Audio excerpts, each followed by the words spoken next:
What's up mga Kabusko TV? I'm back for today's video mga boss.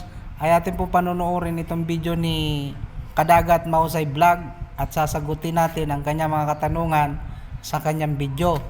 Watch this. So for today's video mga idol, no, may nagapigali. May yung alaw siya mga idol. Nalugalin makita natin sa dulom. Comment lang mga idol kung ano makita natin sa dulom. Okay, makinig ka, Mahusay Kadagat Vlog. Sasagutin ko ang iyong mga katanungan kung ano ang nakikita sa madilim.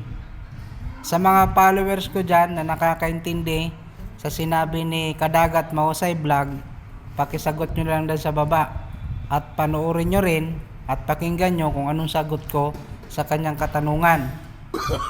Una, ang nakikita ko sa dulong Kadagat Mahusay Vlog, ang suin ni Mrs. Pandua, ang pampahid.